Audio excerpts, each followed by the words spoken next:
Bom, pessoal, primeiramente, boa tarde. Queria parabenizar o amigo Humberto pela organização, todo o pessoal da LIP, do CDPE e todos, e agradecer a oportunidade de estarmos aqui falando sobre o livro. Rapidamente, para não perder tempo, nós combinamos cada um de nós falar 5 minutos e depois a gente abrir um espaço para conversar com vocês, né, o Pinga Fogo, sobre o livro. Né? Então, em linhas gerais, qual que é a grande questão do livro, né? Ciência da vida após a morte? É um livro em que a gente procurou, em 100 páginas, condensar o que existe de pesquisa acadêmica no mundo já feita sobre uma questão central da filosofia e de todas as religiões, basicamente: a sobrevivência da consciência após a morte. Então, basicamente, essa é a ideia.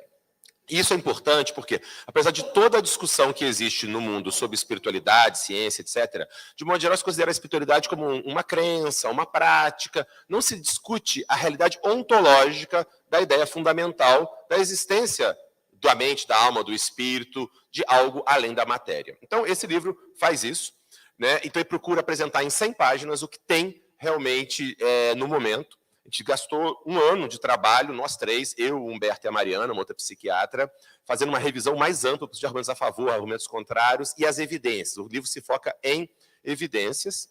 Inicialmente, a gente fez em inglês, publicamos na principal editora científica do mundo, a Springer, justamente para trazer o debate para o ambiente acadêmico, mas o livro foi escrito também para o leigo. Ele é tanto para o cientista quanto para o público em geral. A gente tentou trilhar esse caminho, e acabamos agora de lançar o livro em português, e já vai ser lançado em breve em alemão. A própria Springer escolheu para fazer a tradução para o alemão, e estamos fazendo a tradução para o espanhol também, que já foi feita, que vai ser publicado em breve. Também estamos trabalhando em outras traduções. E aí acabou de sair em português, e a ideia é essa: o livro faz esse panorama. Ele apresenta alguns argumentos, ele desmonta alguns argumentos a priori contrários à possibilidade de uma mente além do cérebro, etc. E depois apresenta as evidências. Basicamente é isso que a gente faz. Depois a gente discute as principais explicações para essas evidências, e depois a gente conclui qual que é a visão global que a gente tem. E para quem quiser aprofundar, o livro tem 350 referências bibliográficas, acadêmicas, para quem quiser ir além. E para finalizar, a gente está muito feliz também que a própria Springer já nos convidou a fazer um volume mais completo, maior, daqui a uns 3, 4 anos. Esse aqui é uma sentada no final de semana, né? Você senta e lê, dá aquela panorama geral, dá aquele gostinho de quero mais, e, ao mesmo tempo, também permite que as pessoas formem uma opinião minimamente informada. Porque este tema do sobrevivimento da consciência, todo mundo tem uma opinião, mas quase ninguém conhece para valer o que existe de evidência. Então, basicamente, essa é a ideia. Vou passar a palavra para o Humberto. Bom, por que o livro é único num certo sentido? Porque aproximadamente 120 anos, 110 anos, nós não temos um livro que tenta compilar todas as evidências disponíveis para a sobrevivência da personalidade humana, da consciência do espírito. Nós tínhamos esses livros no momento em que, paradoxalmente, essa pesquisa estava muito no começo. Então, houve esforços muito hercúleos e louváveis para se realmente tirar até a última gota daquilo que os fenômenos de 120 anos atrás, da época de Frederick Myers, da época de William James, né, podiam oferecer. Desde então, nós temos fundamentalmente livros. Quando há livros sistemáticos, eles são livros sistemáticos sobre mediunidade, ou sobre memórias de vidas passadas, ou sobre experiência de quase morte. Vez ou outra, a gente acha um livro como, por exemplo, o Blackwell Companion to Dualism, né? O grande compêndio, grande manual de dualismo, que aí cobre um aspecto filosófico da questão, mas ainda assim um aspecto específico. Então, a gente conseguiu ousar no sentido de fazer uma coletânea atualizada de toda a evidência disponível. Claro, o livro é muito fino e é realmente feito para ser extremamente sintético.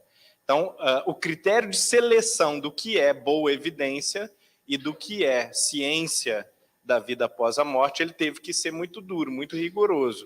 Nós escolhemos fenômenos ou tipos de evidência catalogados nas melhores revistas científicas do mundo. Aquilo que fosse um discurso de um grupo de pessoas, de uma perspectiva, de uma visão, num sentido não solidamente confirmado pela discussão científica, a gente evitou discutir, o que não quer dizer que são fenômenos desinteressantes, o que não quer dizer que talvez não sejam alguns deles os fenômenos mais interessantes ou mais promissores, mas eles não aparecem na literatura científica. A gente teve que tirá-los para falar de uma ciência, ou do que a ciência pode dizer sobre a vida após a morte. Então, eu vou resumir e fechar minha fala observando um encontro que eu tive no grupo Labo da PUC de São Paulo, onde a gente fez a apresentação do livro, e esse grupo ele é muito vanguardista, assim, né, muito pujante e ousado também. Então, a discussão foi muitíssimo interessante. E uma das coisas que foi observada pelo grupo, eu faço parte do grupo de judaísmo, né, do Labo, foi que muitas vezes esses fenômenos são automaticamente associados ao espiritismo. E aí eu destaquei, bom, há um lado bom e há um lado negativo dessa questão. O lado bom, evidentemente, é que, se tratam de fenômenos reais, que podem ser escrutinados cientificamente, isso é muito meritório para o espiritismo. Por outro lado, há o lado negativo, de que há uma resistência social e cultural a esses fenômenos quando eles são rotulados espíritas. E isso gera, por parte de outros credos e de outros grupos, uma resistência a priori, como se fossem pontos de fé, questões doutrinais, dogmáticas ou crenças espíritas. Então, o nosso livro, de certa maneira, tenta mostrar que é o contrário. Porque são fatos da natureza e porque são verdadeiros, esses fenômenos alimentam, tanto no espiritismo, quanto no judaísmo, quanto no budismo, quanto no catolicismo, a percepção universal de que esses fenômenos se dão, fazem parte da vida espiritual de todos os povos.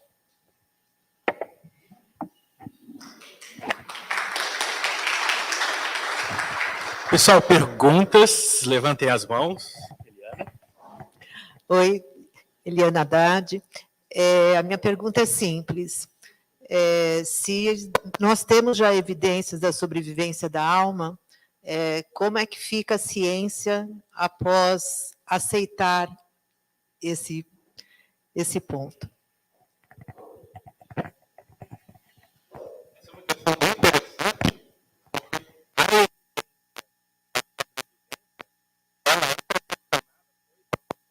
Pela ciência.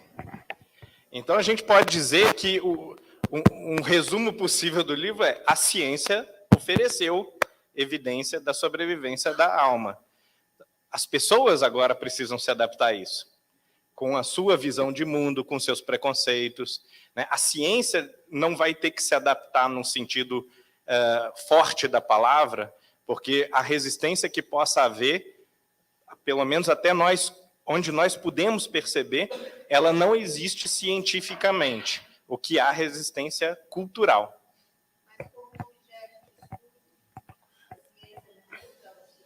Então, eu acho que dentro do que você está comentando, acho que a grande contribuição do livro é o seguinte: a vida após a morte sempre foi um tema filosófico ou religioso. Tá? E a gente mostra que a ciência tem há 150 anos trabalhado com isso, quer dizer, é um tema passivo de investigação científica, né? E segundo a nossa conclusão no livro, as evidências são muito convincentes, bastante convergentes para a ideia da sobrevivência da consciência e tudo mais, indicando que o ser humano é algo mais do que um aspecto material ou apenas biopsicossocial. Ele tem um aspecto que transcende a tudo isso. Então, isso começa a mudar. A implicação fundamental seria a mudança da nossa compreensão do que é o ser humano, do que é a natureza humana. O que é o ser humano?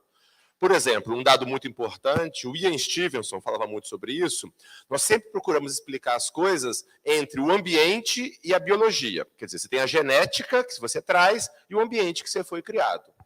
O que é que traria é um outro aspecto. Existe a mente, a consciência, o espírito, além disso tudo.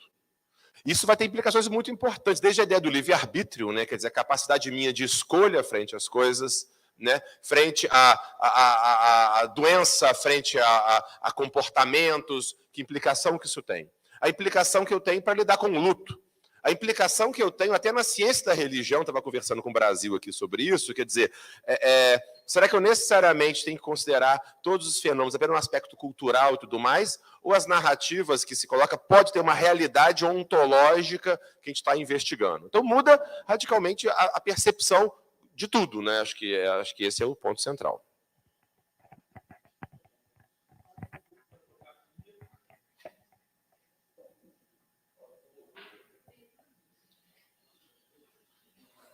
Tiago, você quer chegar aqui na frente e fazer pergunta?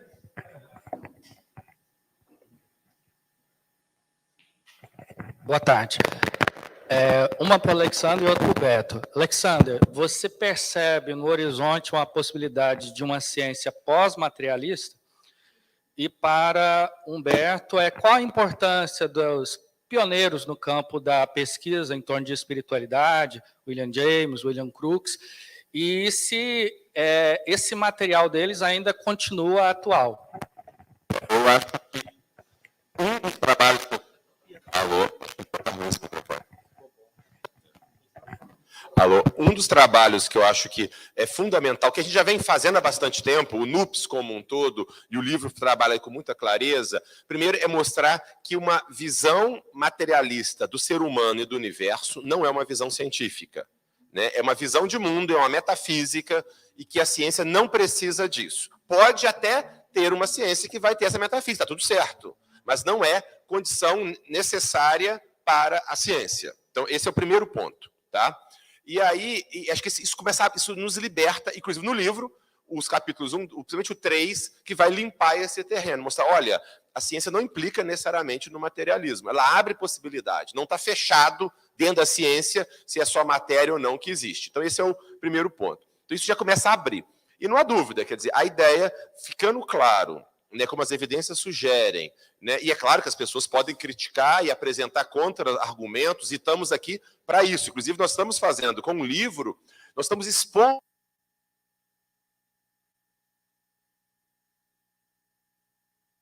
aí na semana que vem para o Congresso Brasileiro de Filosofia da Religião, vai apresentar. Nós já apresentamos o nosso trabalho na Universidade Católica de Brasília, na Federal do Rio, Federal do Paraná. Estamos indo semana que vem na Unicamp, na USP, depois na Federal da Bahia. Nós tivemos o Congresso Americano de Psiquiatria, ou seja, estamos mandando para todos os melhores. O que a gente pode ter de melhor para criticar e avaliar? É isso que a gente quer. Crítica, avaliação e poder melhorar. Nossa busca é a busca da verdade. Bom, dado isso, ficando as evidências caminhando nesse sentido, de modo consistente, que o ser humano é algo mais do que a matéria, quer dizer, ele vai além da visão provavelmente materialista, passa a ser uma visão pós-materialista, pode passar a ser uma visão predominante, mainstream, na ciência, né? Acho que essa é uma das possibilidades. Pois bem, quanto a esses pioneiros da pesquisa psíquica, da pesquisa de sobrevivência, dos vários espiritualismos, eles tanto são muito importantes que eles são exaustivamente citados, né? A gente volta em Platão e, na verdade, em Zoroastro, né? Cita, né, que existe um argumento, que é um argumento muito consistente, que é o da coerência macro de todas as religiões. Tá? Tem como a gente diagnosticar alguns traços que são os mesmos em todas as crenças, em todas as comunidades, e há pesquisadores revolucionários que fizeram isso. Por exemplo, com a ideia de reencarnação. Tem um antropólogo e teólogo luterano chamado Helmut Obst, que fez uma pesquisa e chegou à conclusão, depois de 30 anos investigando dezenas e dezenas de comunidades em todos os continentes, que reencarnação é uma ideia universal e que não existe nenhuma comunidade no mundo onde não se encontra a ideia de reencarnação. Interessante que esse tipo de pesquisa ele constrange um pouco alguns preconceitos culturais ou até acadêmicos e também a nossa percepção comum de como esse tipo de fenômeno acontece. Mas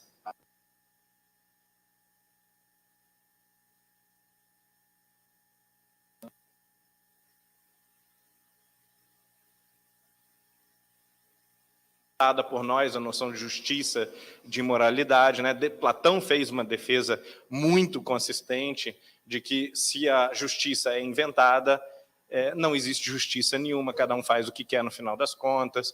Então, o problema do relativismo sempre foi posto desde o nascimento da busca pela verdade, da busca por um pensamento racional. Embora a gente esteja lutando com o relativismo até hoje, esses que se dedicaram a essas questões, eles sempre tiveram uma percepção mais ou menos uniforme de que havia uma estrutura natural identificável naquilo que nós comumente achamos ou atribuímos à crença religiosa. Então, nós citamos muito, por exemplo, William James, Ernesto Bozano, Allan Kardec, desde o Lessing, né, passando por vários propositores de ideias imortalistas, até chegar na pesquisa psíquica mesmo em 1830, 40, em diante, até a virada para o século XX, continuam sendo muito importantes. Sem esse entendimento histórico, a gente perde muito do que já foi feito.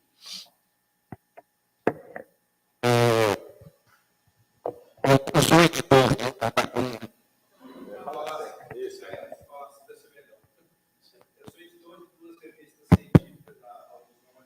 da ciência mundial, horizonte de diversas gerações, e não só nelas, mas nas revistas de ciência e religião, de maneira geral, cerca de 25% dos artigos são sobre espiritualidade e saúde. Tem se falado muito meio médico a respeito da religião. O editorial da espiritualidade e saúde saiu agora da Profecia do Horizonte. No editorial, ele fala que há uma intenção que nos estudos de medicina se dê atenção para a religião, mas ainda colocando a religião como aquela crença mítica, sem, entre aspas, que depende do indivíduo, e sem a crença naquilo como um fato científico. Você acha que esse tipo de estudo que vocês estão apresentando vai reforçar esse lugar, ou ele vai abrir um outro lugar onde se vai ver o estudo do transcendente de uma forma real? Acho que você colocou algo muito importante. Fazendo um resumo muito resumido, né, a partir de final do século XIX, boa parte do século XX, predominaram algumas crenças no ambiente acadêmico e intelectual, que é o seguinte: o materialismo é verdade, só existe matéria. A crença espiritual é fruto de falta de cultura, falta de conhecimento científico ou de neurose. A pessoa não tem peito, maturidade, personalidade para encarar a realidade dura como ela é fantasia Deus, vida futura, etc, etc. Essa era a ideia que predominou no século XX. E que isso iria desaparecer. Houve várias previsões, o Freud, o Marx, o Augusto Comte, que isso desapareceria no século XX e ponto final. Muito bem. O que a pesquisa começaram a mostrar? Nos anos 80, começam as pesquisas muito fortes na área da saúde e espiritualidade, primeiro mostrando que essas crenças continuam muito prevalentes. Ficaram surpresos. Segundo, não tem relação com o nível educacional. A pessoa pode ter maior nível educacional. Por exemplo, nós mostramos isso. No Brasil, França e Rússia, por exemplo, quando a pessoa tem escolaridade superior, acredita mais em vida após a morte de quem não tem escolaridade superior. Então, os dados começaram a questionar. Primeiro, mostrando que os fenômenos continuam existindo, as crenças continuam existindo, então se desconstruiu isso. Segundo, o impacto sobre a saúde. Ao contrário de imaginar que o religioso sempre é neurótico, ele é infantil, ele é imaturo, etc. É o contrário. Na média, ele é mais saudável, ele é mais feliz, etc, etc. Na média, e é como um todo. Então, também se desconstruiu isso. Então, por isso, e isso é o que nós estamos hoje na medicina. Ou seja, você sabe que isso é um fenômeno importante para as pessoas, impacta a saúde, e, portanto, você tem que, como médico, como profissional de saúde, dever ético de abordar tudo que impacta a saúde do indivíduo.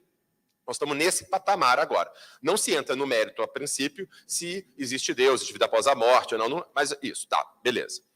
O que está acontecendo agora é o seguinte: essa é a nova etapa, ou seja, todas essas crenças e práticas são baseadas em experiências espirituais, que já demonstramos também que, de modo geral, não são patológicas. Tá? Se não é patológico e tudo mais, o que é isso? Aí é este nível agora. Quer dizer, o que é a natureza dessa experiência? Ela aponta realmente um contato com uma dimensão transcendente, aponta uma sobrevivência da alma, etc. e tal. Isso, entrando no sistema, primeiro, nós estamos no momento, eu acho, no ambiente acadêmico, de se permitir cogitar essa possibilidade, de que a realidade, a experiência espiritual pode não ser apenas uma alucinação, não ser apenas uma distorção cognitiva, não ser apenas uma criação cultural. Acho que esse é o momento que nós estamos agora, permitindo essa discussão. Né? E o que a gente propõe que não só que é isso, como as evidências são altamente sugestivas de que existe uma realidade ontológica dessa experiência. E é isso que precisa ser trabalhado. Se isso um dia ficar consolidado, se tornar um paradigma efetivamente da academia, mais uma vez isso vai mudar muito o modo como a gente lida com o ser humano, como lida até com o processo de adoecimento, como entende a história do ser humano ao longo da história, ao longo da sua própria vida. Então, acho que essa é a ideia, que a ciência possa começar a abordar essa outra possibilidade. Okay? No artigo que eu submeti para a sua revista, né, eu tentava separar as duas possibilidades de futuro para o estudo da relação entre espiritualidade e saúde como uma possibilidade mais humanística, né, no campo de uma psicologia, ela mesma mais humanística do que experimental, e a possibilidade naturalística, seria mais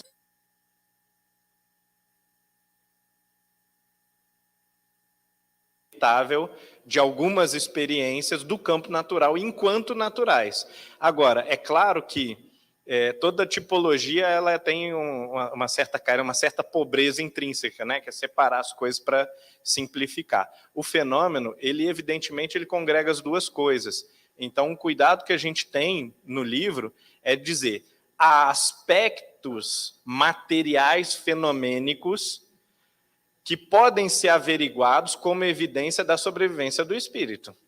E há aspectos, claro, da consciência, da personalidade, dos processos subjetivos, que não podem ser empiricamente analisados e quantificados. Esses aspectos precisarão continuar sendo discutidos a partir de perspectivas humanísticas, filosóficas, espirituais, mesmo religiosas.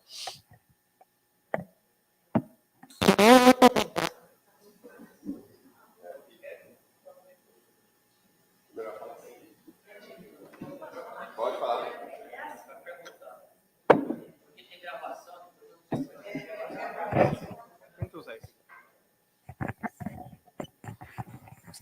Primeiro, agradecer, vocês são fantásticos. Tenho até vergonha de perguntar, porque o nível de vocês é muito alto. Mas, em todo caso, a minha ignorância me faz perguntar isso.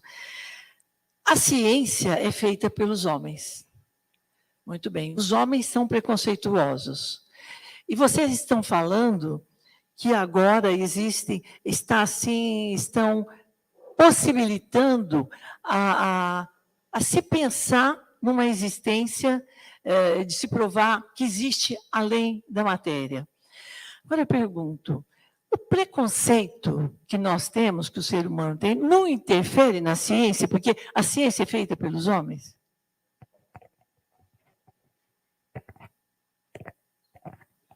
Sim, a ciência é feita pelos homens, mas existe um esforço, né, ou deveria existir um esforço no ambiente científico, da gente tentar, na medida do possível, controlar os nossos preconceitos e buscar a opinião, e buscar a verdade.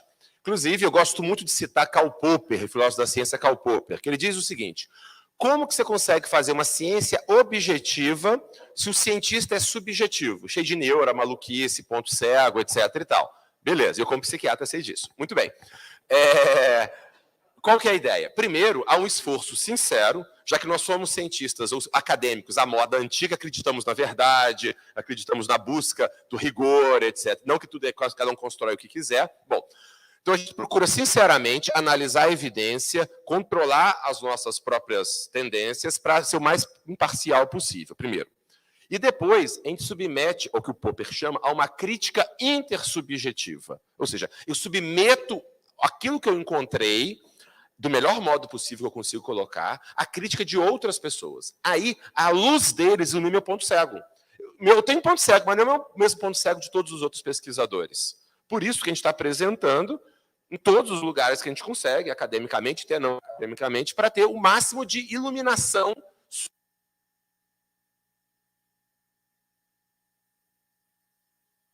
Então, essa é a primeira ideia. E segundo, a gente tem visto isso, no ambiente acadêmico especialmente, tem tido uma excelente repercussão, e mesmo no ambiente leigo também. É só para a gente ter uma ideia, saíram várias matérias sobre o nosso livro. Por exemplo, saiu na Folha de São Paulo, uma matéria de uma página. Foi a matéria mais acessada do dia, e no Instagram da Folha teve 75 mil curtidas. Foi a mais curtida do trimestre na Folha de São Paulo. Isso aconteceu, saiu no G1, a matéria mais acessada do dia. E tem sido sistematicamente em todos os lugares que sai, é a matéria mais acessada. Então, há uma grande recepção. E mesmo em vários grupos religiosos. Nós tivemos resenha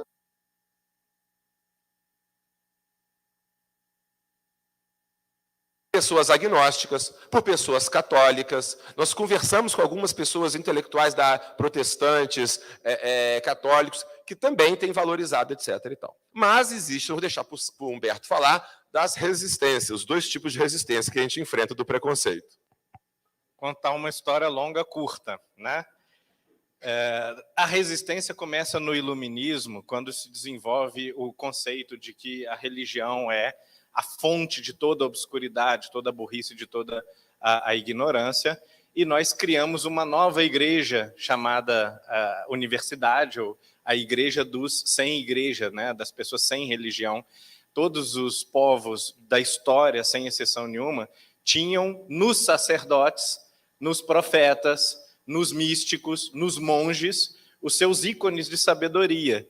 E culturalmente, por conta desse complexo psicológico, houve um afastamento da religiosidade, da espiritualidade, da ciência ou da nobreza do pensamento a partir do iluminismo. E nós caminhamos cada vez mais para uma constatação muito verdadeira de que o ser humano não é perfeito, ele não tem a verdade imediata e evidente na alma, mas ele é muito falível, muito pobre, muito torto, muito enviesado, cheio de preconceitos.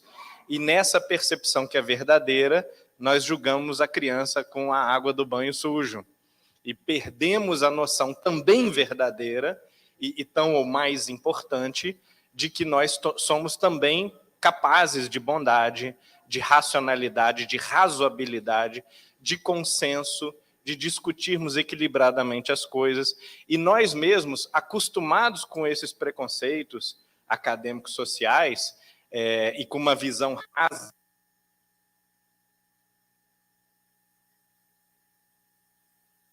positividade da recepção por parte de pessoas de diferentes credos, incluindo materialistas, que nos receberam em alguns lançamentos de livro, nos convidaram e receberam, e também um deles fez uma resenha do livro super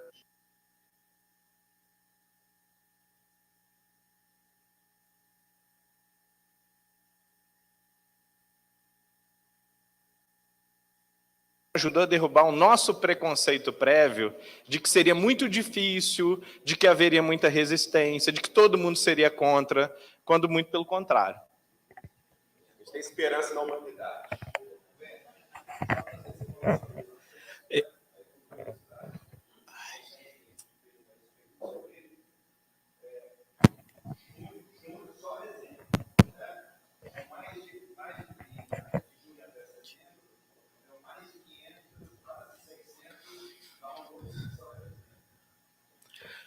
Pessoal, tem 4 perguntas ainda escritas. Vou pedir para a pergunta e para a mesa também as respostas. Seria o mais rápido possível. À luz do conceito de que a ciência é feita dentro de comunidades, vocês conseguiram identificar em qual comunidade o conceito foi prevalente? Esse é o primeiro ponto. O segundo ponto é, uma vez que se supera o esforço empírico de comprovação e experimento da possibilidade disso, quais as implicações filosóficas que decorrem disso? Nós estamos num viés de confirmação de ideias que já existiram, ou nós estamos num viés de transformação, abrindo possibilidade para outras ideias filosóficas?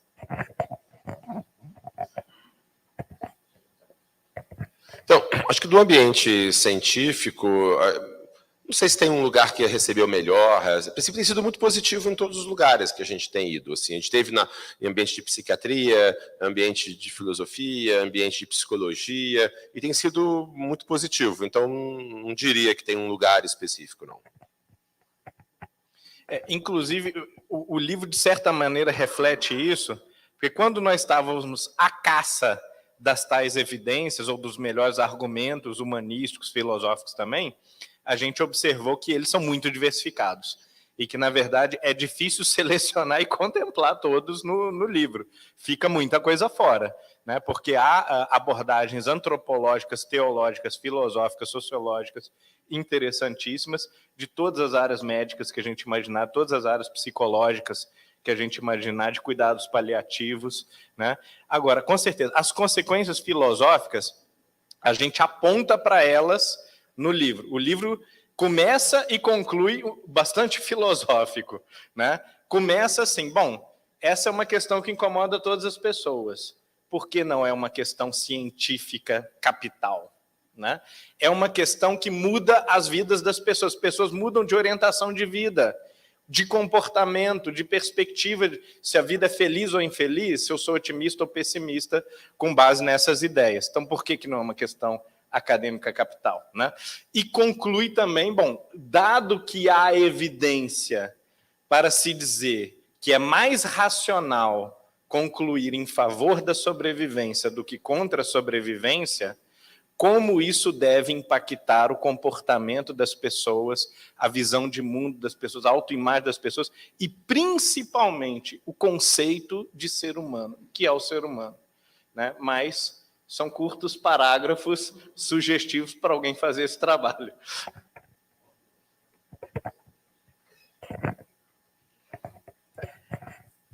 Bom, boa tarde a todos e todas. Primeiro, parabenizar aqui, Thiago, falando pelo trabalho. Eu acredito que vocês colocaram uma pedra, no meio do caminho, uma boa pedra nesse sentido de visibilizar e fazer o debate, da questão. A primeira questão que eu ia colocar já foi colocada, que era a receptividade da obra, que a gente ficou curioso para saber um pouco como é que está sendo isso. E a outra questão é que vocês colocaram, que o livro traz uma crítica a esse materialismo filosófico que ficou entranhado dentro da ciência. E, por outro lado, a gente vê que tem um conjunto de outros pesquisadores que adotaram não um materialismo filosófico, mas um materialismo metodológico, no sentido de, bom, não sei se é ou se não é, mas o que eu consigo estudar tem que estar dentro do horizonte do concreto. E me parece que a estratégia que vocês usaram, trazer as evidências, ainda está nesse caminho do materialismo metodológico, não que ele tenha uma implicação materialista, que na verdade o que vocês estão trazendo é uma implicação espiritualista, mas o recurso da ciência que a gente tem, ele tem que partir do empírico, e esse empírico, como eu abordo esse empírico, está dentro de uma lógica materialista, metodológica. Bom, estou especulando aqui, imaginando, estou imaginando que vocês fizeram isso, de usar uma metodologia já consolidada, buscar essas evidências, para poder ter argumento de autoridade para refutar as crenças que estão estabelecidas. E aí, só um primeiro comentário. Mas a minha pergunta, na verdade, é a seguinte, por muito tempo, dentro da pesquisa do campo espiritualista, houve um interesse de buscar as evidências para sustentar que existe. Mas, por outro lado, há uma crítica de que o que a gente faz com essa evidência, ou como entender a evidência a partir de um olhar teórico, porque é o passo seguinte que eu imagino, como construir teoria a partir dessas evidências. E aí a questão que eu faço é, as evidências que vocês catalogaram já são suficientes para a gente pensar assim, bom, vamos agora partir para o passo seguinte, vamos teorizar, vamos construir um outro paradigma, vamos revisar as bases da ciência, que já estão até colocadas, a psicologia, a sociologia, etc. E aí a pergunta o que vocês veem como projeto de pesquisa para estimular outros pesquisadores e mentes a partir daqui, lacunas de pesquisa, campos, onde que mereceria mais um olhar, uma atenção, um desdobramento para futuras pesquisas? Só um comentário inicial. Eu acho que a gente não defende o materialismo metodológico. Nós defendemos um agnosticismo metodológico. Porque eu não posso partir do pressuposto que são apenas coisas materiais que existem, que já estou concluindo pelo que eu quero investigar, não pode ser assim. É um agnosticismo. Acabamos de publicar um artigo mês passado sobre isso, contra a exclusão metodológica do transcendente. Depois podemos até conversar sobre isso. Então, assim, acho que não. Nós temos que estar aberto a todas as possibilidades. Quer dizer, o ser humano pode ser só material, ele pode ter uma coisa não material, está tudo no jogo, vamos analisar. Então, esse é o primeiro ponto. Tá? E aí, com isso, a gente analisa as evidências. Nós esquecemos de falar, as evidências principais que a gente trabalha são as evidências de experiência de quase morte, experiência fora do corpo, aparições, mediunidade, experiência de final de vida e casos sugestivos de reencarnação. Essas são as evidências que a gente vai estar trabalhando de um modo geral. Bom, então, com base nisso, a gente abre todas as possibilidades, do ponto de vista agnóstico, digamos assim, e a gente trabalha, claro, para ser ciência, tem que ter evidência empírica, observável, senão eu não consigo fazer ciência. Tem evidência empírica observável, mas eu posso fazer especulação com base nessas evidências de que a causa pode ser uma causa extrafísica, extramaterial, que é o que a gente trabalha com a hipótese. Ok. Para finalizar, sim, nós defendemos também no livro, primeiro, que nós estamos no momento, do ponto de vista de Thomas Kuhn, pré-paradigmático em relação à natureza do ser humano, modelo pré-paradigmático. E nessa fase pré-paradigmática, nós temos que ter vários candidatos a paradigma. Ou usamos um Henri Lakatos, a ideia de programas de pesquisa. E propusemos que sim, que se desenvolva programas de pesquisa materialistas e programas de pesquisas não materialistas para que haja uma competição darwiniana de propostas de programa para ver qual que é melhor. E é assim que funciona a ciência. Então, é isso aí. Uma possível segunda fase, né, que também me interessa muito, seria propor um modelo filosófico espírita. A gente tem notícia de uma ou outra pessoa por aí que está tentando fazer isso. Recentemente, a Catarina Rochamonte, por exemplo, me disse que estava tentando elaborar um modelo filosófico espírita. Bom, não é muito mistério, eu também estou tentando fazer alguma coisa parecida com isso, né? Mas, assim, por baixo dos panos e ainda meio que no começo, e é uma possibilidade de trabalho. Outra coisa que se pode fazer também é diversificar o campo de implicações científicas mesmo desse tipo de estudo. Porque muitas das coisas que nós excluímos porque a gente queria fazer com que o trabalho fosse o mais contundente possível. Agora, alguém poderia transformar essa lança numa rede, num escopo muito maior, englobando uma série de outros fenômenos psíquicos, morais, da vida, né, da biologia, e tentando explicar como que uma tese forte da sobrevivência ilumina todas essas outras teorias e ciências. Pessoal, o tempo só vai permitir uma última pergunta do Lira. Os demais, a gente lamenta. Então, de novo, eu estou controlando o tempo. Primeiro, parabenizar, porque a gente sabe dentro do campo acadêmico, colocar esforço dentro de algo que não é bem visto é perda de capital científico, né? Perda de capital simbólico, então parabéns para vocês. Mas eu fico imaginando que com o hiperlaicismo, houve essa perda de sentido, né? As pessoas estão em busca de algo. Essa nova visão poderia ser uma cunha no hermetismo do campo da ciência, de abrir a especulação nesse agnosticismo, ou mesmo não há nada neutro, né? Por a questão da espiritualidade, que é algo muito importante na humanidade, que estamos há 200 anos, pouco mais de 200 anos, experimentando esse lado da falta do espiritual, né? Eu acho que o relativismo que a gente vive hoje, ético, epistêmico, a perda de sentido, são consequências naturais e inevitáveis de uma visão materialista da natureza do ser humano. Uma consequência inevitável. Né? Eu acabei de ler recentemente o Memórias do Subsolo, do Dostoiévski, que ele trabalha exatamente isso há 150 anos atrás. É exatamente isso. Ou seja, se nós somos apenas fruto do acidente de moléculas que se chocam e que geram as coisas, e a gente é só uma máquina de reprodução de genes, não faz sentido nenhum falar em bem, falar em mal, falar em deveres éticos, em sentido existencial. Tudo isso não faz sentido nenhum. No máximo, pode ser uma coisa útil evolutivamente, mas que é vazia de real conteúdo. Né? Então, isso é natural disso. Quando, por outro lado, você começa a mostrar que talvez haja evidências consistentes de que nós sejamos mais do que só um arranjo de moléculas, ou como diz o Viktor Frankl, mais do que um macaco pelado e sem rabo, né? Se a gente mostrar que a gente é mais do que isso, começa a ter implicações fundamentais para o sentido da vida. Qual é o propósito? Existe um propósito? O propósito da vida é algo que você constrói ou algo que você encontra, porque realmente existe, né? Então isso vai mudando, e os estudos mostram exatamente isso, inclusive, a gente mostra isso. Crença em vida após a morte tem mais se correlaciona diretamente com sentido existencial, com menos morte por suicídio, com menos ansiedade, menos temor da morte, com maior crença num mundo, menos crença num mundo cínico, cada um por si e pronto. Quer dizer, então tem implicações profundas, uma visão transcendente do ser humano. O Thiago até colocou a questão, né, em quais públicos o trabalho tem repercutido. Na nossa percepção, tem repercutido melhor, não necessariamente mais, mas melhor com o público acadêmico, científico, do que com o público geral. Isso é muito interessante, porque isso, entrando na tua questão, Lira, mostra para a gente que todos nós somos, culturalmente, Maria vai com as outras. Nós nos deixamos contaminar pela crença de que o materialismo é indefectível, de que ele é onipresente, de que só existe essa possibilidade. E, de repente, a gente vê, poxa, tem uma quantidade imensa de cientistas não materialistas.